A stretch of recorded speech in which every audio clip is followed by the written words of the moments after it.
good morning. Kasama ko ngayon si Kuya Marcus. So nandito kami ngayon sa sa isang pila kung saan magsa-swab test siya.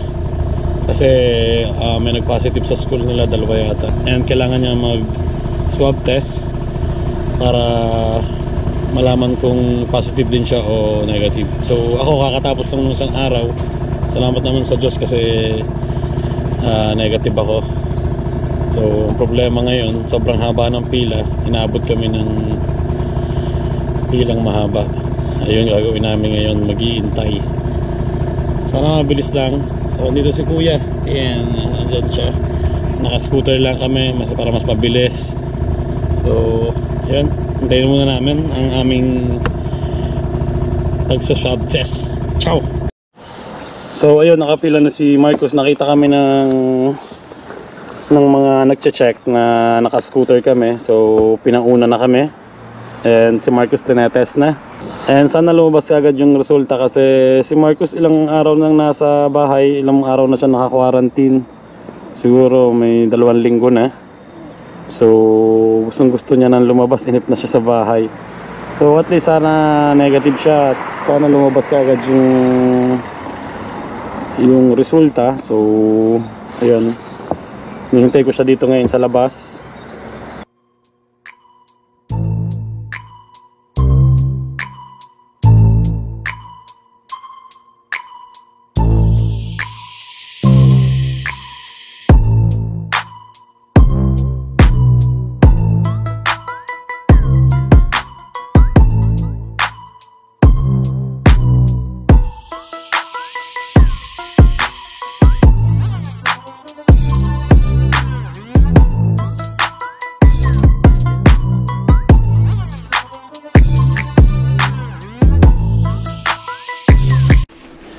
So ayun, nandito na kami sa bahay. Kakarating lang namin ni Kuya. And nag-grocery na rin kami ng konting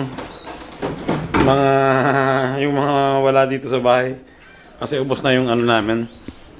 Toyo, suka, tsaka patis. So ayun, bumili ako dun sa negosyo ng Chinese. And hindi ko lang kung anong gagawin namin ngayon ni Mrs. Shi, anong gagawin natin? Pupunta tayo sa tindahan ng halaman. Bibili ka na naman ng halaman? Advance na. Nang? Regalo mo. Mami, sabi na regalo kita. Sabi mo. Ano ba regalo ko sa'yo? Monstera? Na malaki? Mahal-mahal naman nun. Dadagdagan ka. Mag-umagahan muna ako. Magkano lang dagdag mo? 50? Pakunti naman palang dadagdag mo. So yun, mag-umagahan muna ako. Kasi nga malapit na yung namin yung anniversary namin. Kaya ayun, naghahanap kami ng mga regalo namin sa isa't isa. Siyempre. So ayun, pupunta kami ng tindahan ng halaman mamayang konti. Mag-umagahan lang ako saglit. Dami halaman ni Mrs. Oh.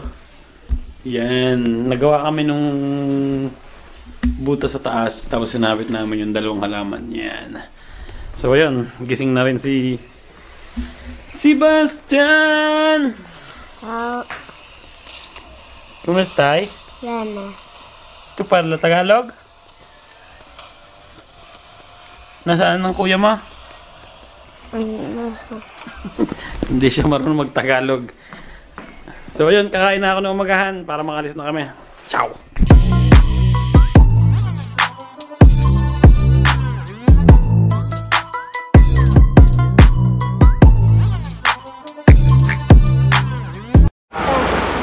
And ayun, kasama ko naman si Mrs. ngayon. Maglalakad kami. Nagkukunting kami, exercise. Ano na yung bibig ko, nag-moist na. Ayun, punta kami sa hindi ko alam kung saan. Saan ba tayo punta? Garden. Sa garden. Bibili ka na naman ng halaman. Titingnan. So ayan, isa sa paborito kong street dito. Ayan.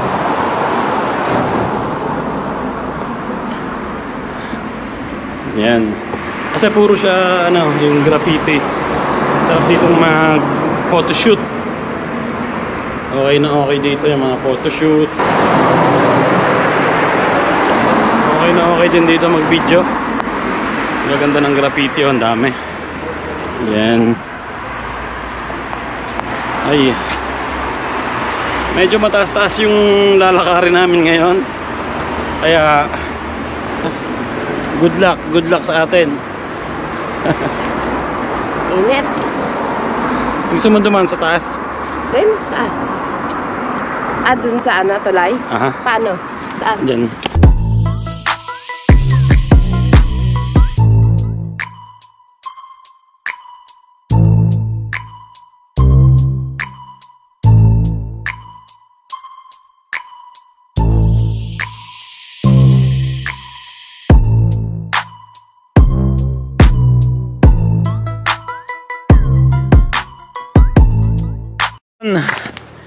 Mahaba-haba na yung nalalakad namin ni Mrs. Tanggal mas muna, wala man tao. And malapit na kami sa tindahan ng halaman dito sa baba na to. Yan. So ang bad news ngayon, tumaas na naman yung case ng COVID dito sa amin. Pero hindi pa nila lockdown. Yung ibang lugar lockdown na, tulad ng Maylan. Ang dami ditong ano, oliba. Yan, ayan yung ginagawang oil. Yan. Kinukuha yung bunga tapos dinudurog, ginigiling na, chi. Ang daming bunga pa, oh. Yung mga itim na yan bunga. Hindi pa siguro hina-harvest, tag ano na ngayon, tag harvest na. Kasi dito minsan pag umulan nalalaglag yung bunga. So yun lang nasabi ko. Chi, ikaw naman nasabi mo. Panay na naman ang live mo. Tindahan ng halaman. Parang gusto ko tong isang to. Olive. Saan naman lalagay natin niya? Ang ganda ng isang to pa, ano siya, puno ng olive na nakasabit. Yan.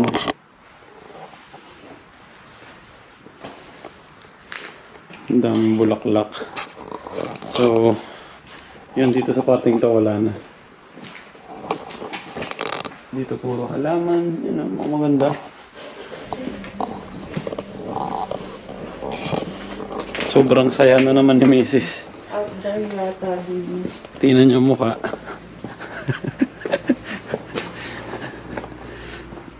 Sobrang happy na naman. Ang ganda ng kulay nito na. Hindi ko malaman kung saan ako pupunta. Nasa likod lang ako ni Mrs. Pabalik-balik lang. Sa baba. Ano ba yan? Gulay yan ah. Cabbage roses. Cabbage roses. May ganyan si pangalan nito. Ang ganda nito sa bahay. Si Solen, may ganyan sa bahay. Ang ganda nga nito sa bahay. Palm tree. Wow.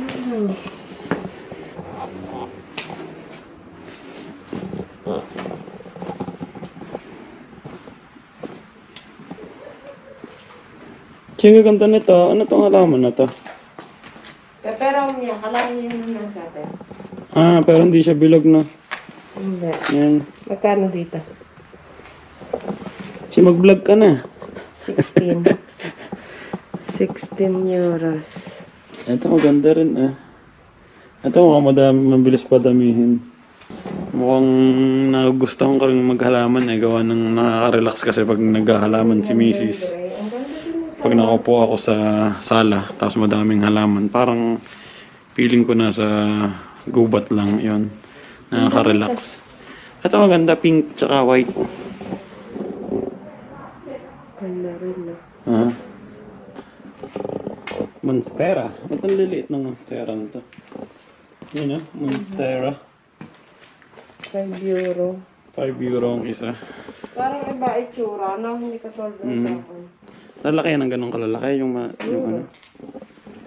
Ito ang ganda rin ah. Wow.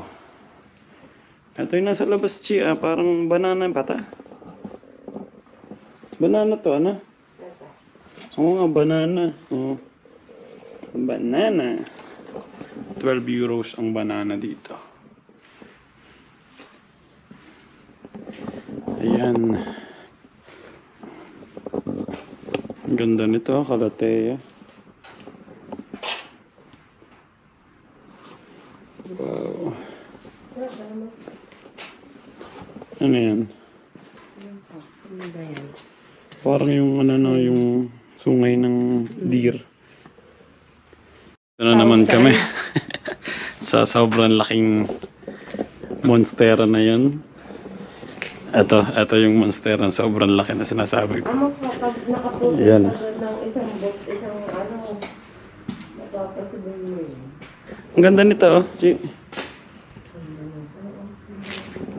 May hinahanap kasi kaming halaman na mahal dun sa ano, sa negosyo ng tinitingnan namin kung mayroon dito para mabilhan ko si Mrs.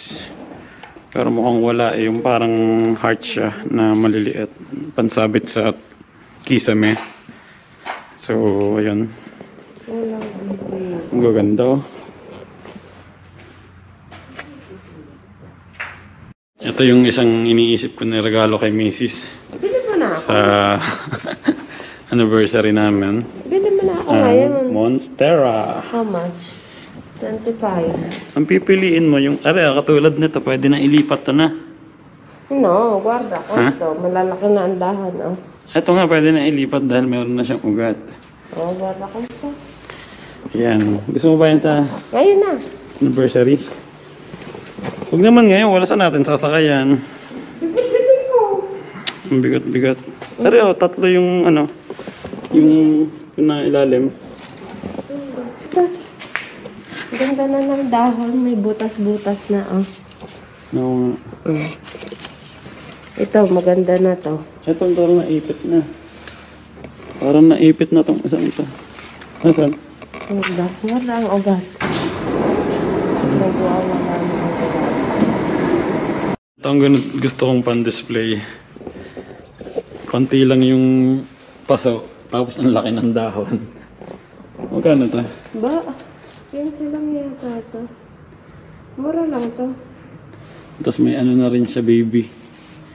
Na? Mukhang ano na eh, malalanta na. Hindi ah. Itong isa, ba't gano'n ang kulay? Baka insecticide. Mukhang masisira na yung isang dahon. Grabe, ang laki. Pero ang ganda. Tingnan nyo to. Yan. Kasi ang price. Sale lang ito kaniin. Ito isa sa favorite kong nakita ditong halaman. Yung sanga. Tingnan nyo. Wow! Against the light tayo. Yan. Ang galing. Paano ito nagawa, Chi? Na? Pati ito, oh.